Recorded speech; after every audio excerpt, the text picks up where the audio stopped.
महामिलन की असफलता को अपनी योग्यता और अपमान समझ माता पार्वती कैलाश और कैलाशपति को छोड़ चली जाती है और विंध्याचल को अपना निवास बनाती है।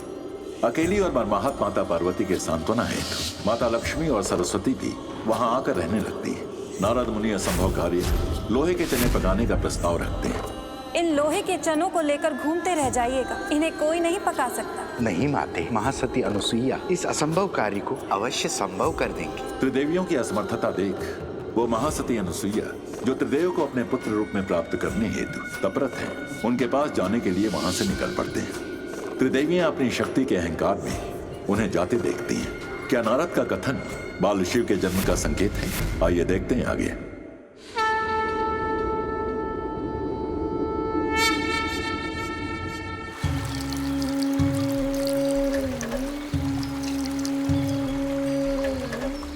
सवा करोड़ मंत्रों के जाप करने का मेरा संकल्प निर्विघ्न पूर्ण हुआ। अब आप त्रिदेवों को मेरे पुत्र के रूप में आकर मेरा संकल्प पूरा करना होगा। मैं जानती हूँ मैंने एक असंभव संकल्प का सपना देखा है, परंतु जिस दिन आपने मुझे इसी स्थान पर माता कहकर संबोधित किया था। एक माँ अपने पुत्र को आभार की शरशैया नहीं, आशीर्वाद का कवच देती है माता। उसी दिन आपको पुत्र के रूप में पाने की कामना ने जन्म लिया था।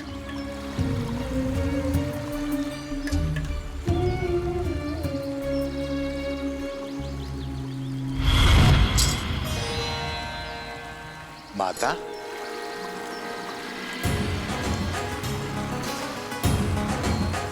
महासती अनुसुईया को नारद का प्रणाम। सारे संसार में भ्रमण करने वाले देव ऋषि आज इस और कैसे? दो कारण है माता। प्रथम तो उस महासती के दर्शन जिनके तप की चर्चा तीनों लोकों में हो रही है, और दूसरा मेरी भूख। बस यूं समझिए प्यासा कुएं के पास आया है। मैं समझी नहीं। वास्तव में आज मुझे भोजन में चने ग्रहण करने की इच्छा जागृत हो गई। तो इसमें समस्या क्या है? समस्या ये है कि कोई पकाए तब तो ग्रहण करूं। आश्चर्य, किसी ने आपके चने नहीं पकाए? ला ये दीजिए, मैं पका देती हूँ।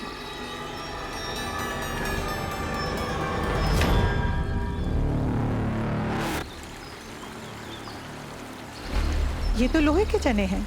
हाँ माता, संभवतः इसीलिए त्रिदेवियों ने इन्हें पकाने में अपनी असमर्थता जताई।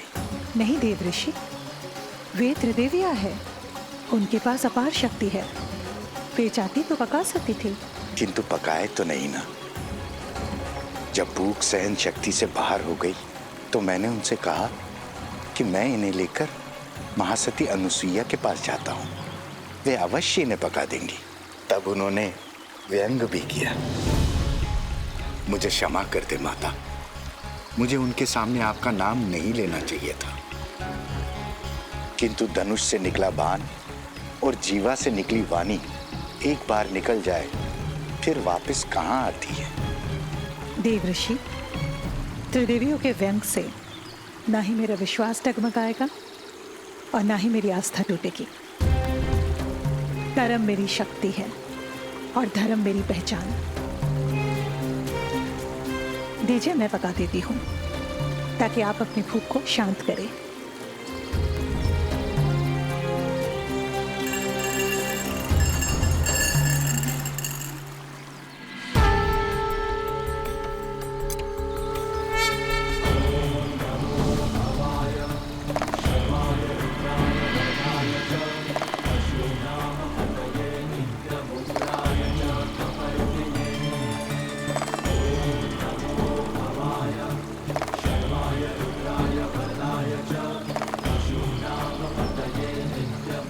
अद्भुत माता, आपने कर दिया, लोहे के चने पका दिए। मैंने ये चने त्रिदेवियों के प्रतिस्पर्धा में या उन्हें छोटा सिद्ध करने के लिए नहीं पकाया।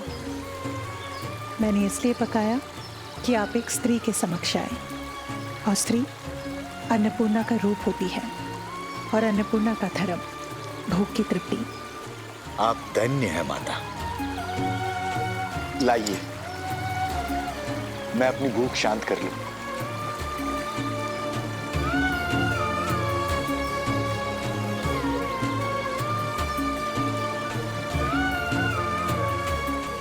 अब आज्ञा दीजिए।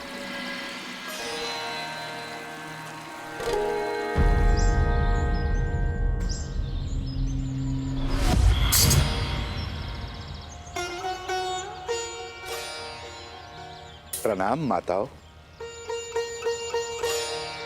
देवऋषि नारद, नहीं पका पाई ना सती अनुसुईया आपके लोहे के चने। जिस कार्य को हम त्रिदेवियां नहीं कर पाई, उसे महासती अनुसुईया कैसे कर पाती? क्षमा माताओं, मुझे भरे हृदय से कहना पड़ रहा है कि सत्य आपके कथन के विपरीत है। महासती अनुसुईया ने लोहे के चने पका दिए।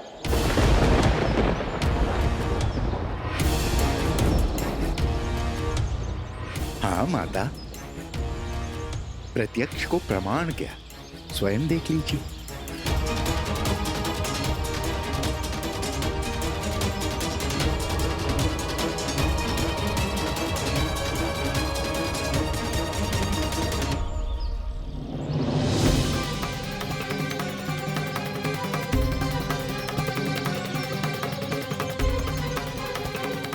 और उनका संकल्प भी पूरा हुआ। उन्होंने आप तीनों के लिए एक चुनौती भरा संदेश भेजा है। संदेश? महासती अनुसुईया ने कहा है कि जिस प्रकार उन्होंने ये लोहे के चने पका दिए, उसी प्रकार वो त्रिदेवों को पुत्र रूप में प्राप्त करके दिखाएंगे।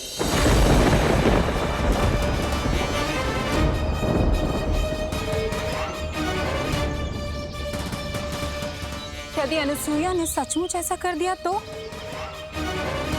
हमें महासती अनुसुईया को रोकना होगा। महासती अनुसुईया की वास्तविक परीक्षा अभी शेष है।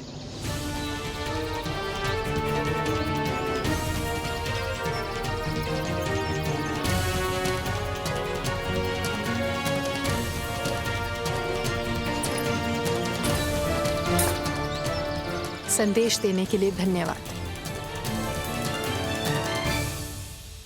अभी भी इतना अहंकार?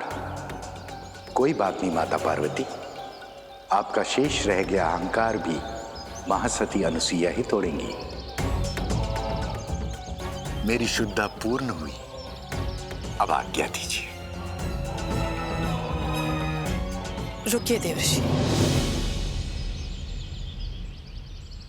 महादेव के पास मेरा एक संदेश पत्र लेकर जाइए और उनसे कहिएगा, ये संदेश केवल उनके लिए नहीं, अपितु त्रिदेवों के लिए भी है। कैसा संदेश बहन? निश्चिंत रहो, मेरा संदेश ही महासती अनुसुईया के तप से जन्मे संकट को दूर कर सकता है।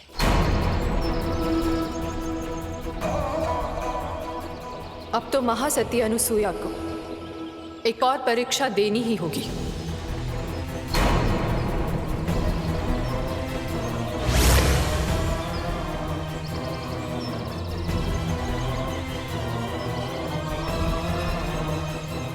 और अपने प्रभु से कहिएगा, इस पत्र में मेरी जो शर्त है, यदि महादेव वो मान लेते हैं तो मैं कैलाश लौट आऊंगी।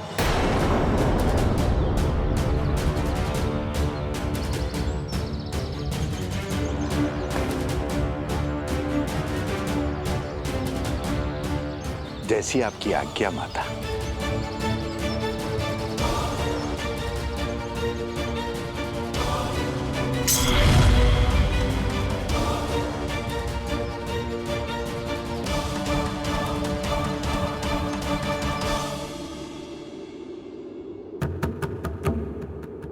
हे जन्मदाता, हे पालनहार, हे संहारकर्ता, आप तीनों त्रिदेवों को नारद का प्रणाम।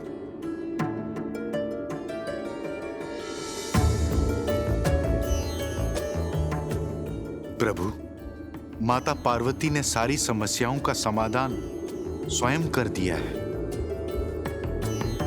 आपके लिए ये संदेश पत्र लाया हूं।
ये कैसा प्रस्ताव है?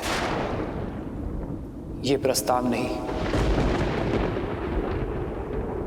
हमारे लिए एक धर्म संकट है ब्रह्मदेव।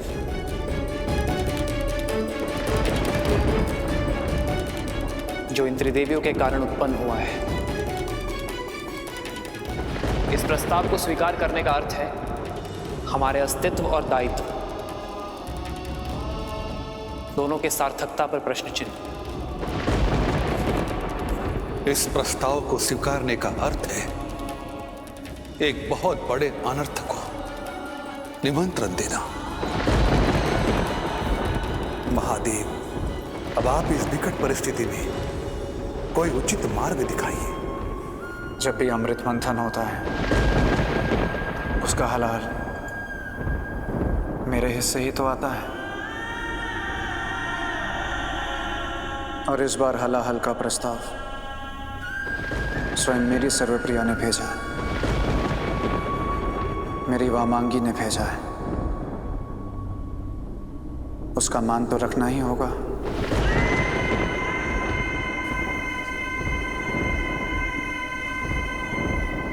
ये जानते हुए भी कि इसके बाद कुछ भी सामान्य नहीं रहेगा, मुझे ये विष पीना ही होगा।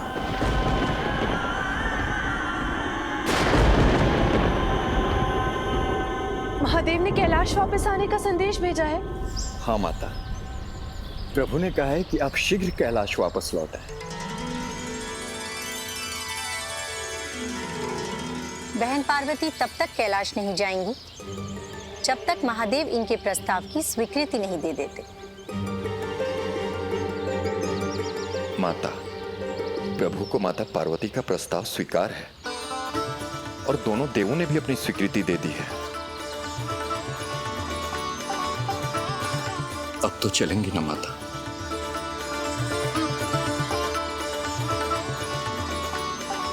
जाओ, जाकर संदेश दे देना। मैं अविलंब आऊंगी। जो आ गया माता।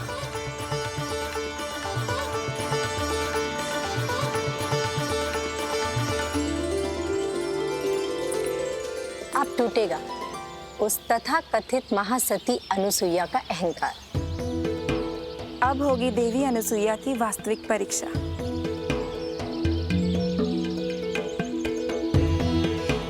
अब मुझे कैलाश के लिए प्रस्थान करना चाहिए। अवश्य।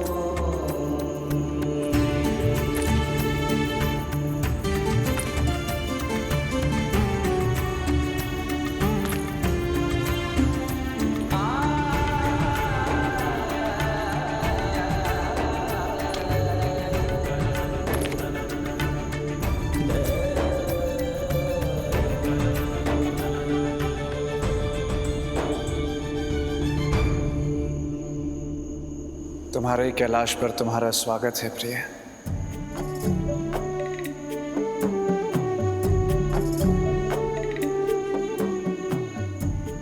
गई तो थी मैं रूठ कर, परंतु आपके बिना रह नहीं पाई। मेरा हर एक पल इसी पल की प्रतीक्षा में बीतता रहा कि कब आप मुझे बुलाएं और मैं लौट आऊं।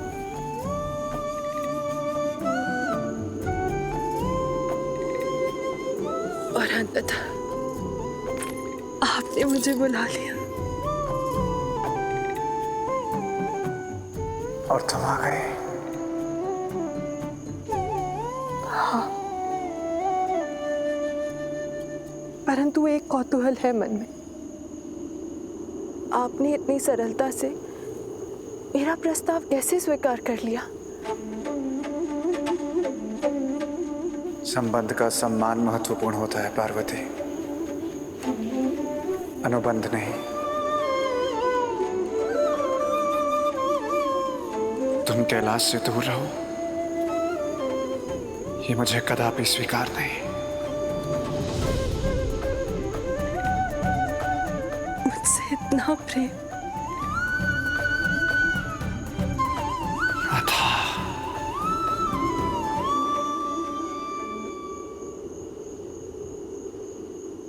तुम्हें अयोग्य कहकर तुम्हारा हृदय दुखाया, उसके लिए क्षमा प्रार्थी हूं।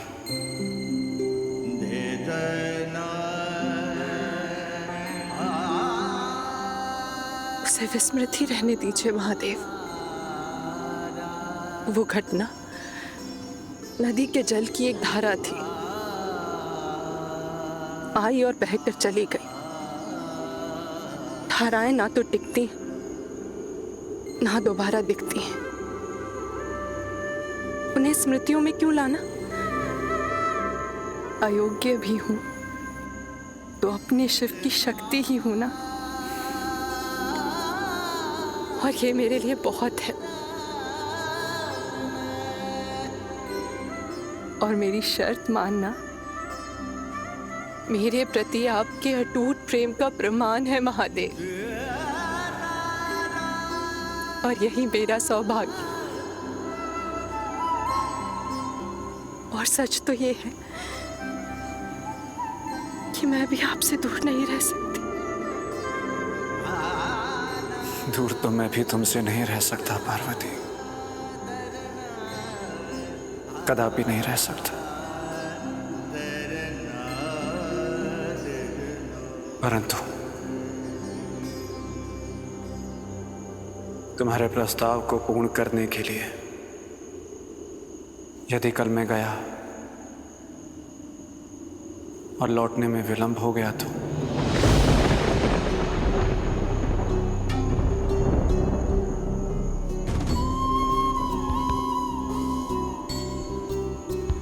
मेरे बिना लंबे समय तक आप कहीं और निवास कर ही नहीं सकते। और आप एक परीक्षा लेने ही तो जा रहे हैं, समय ही कितना लगेगा? पार्वती, परीक्षा लेने वाले को भी परीक्षा देनी पड़ती है।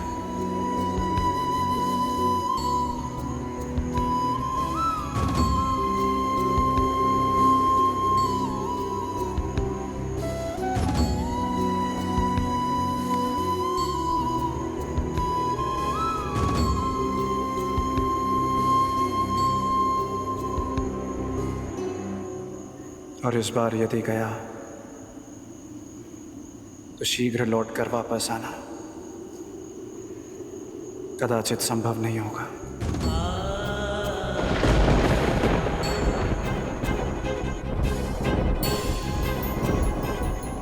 क्यों संभव नहीं होगा महादेव?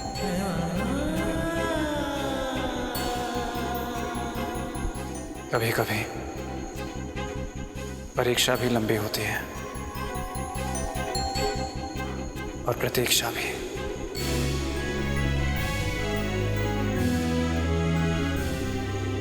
यदि आप परीक्षा नहीं लेना चाहते तो मत लीजिए, कोई दबाव नहीं है, मैं संतोष कर लूंगी।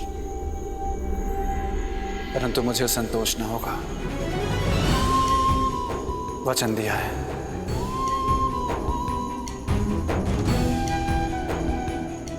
इसलिए उसे पूर्ण करना अति आवश्यक है, हर मूल्य पर, हर परिस्थिति में।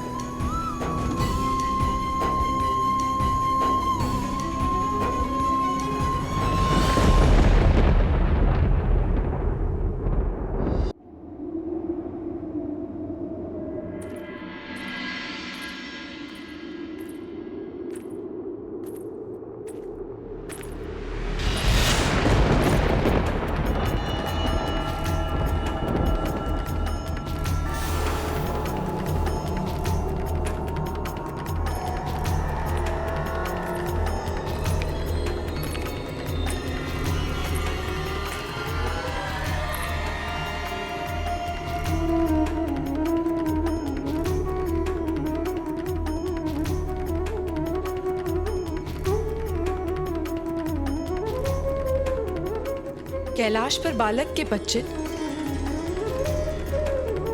इस हिम से ढके कैलाश पर कौन बालक आ सकता है?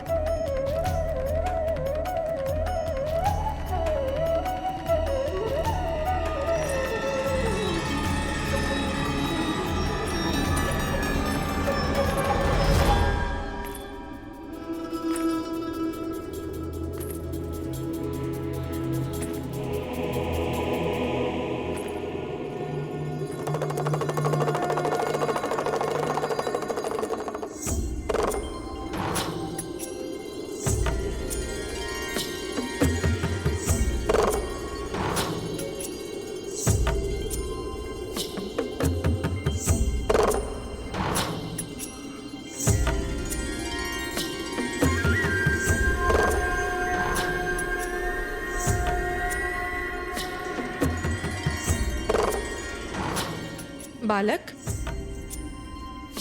अपना परिचय दो।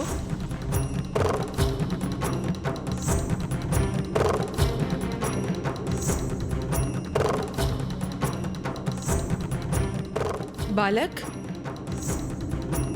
कौन हो तुम?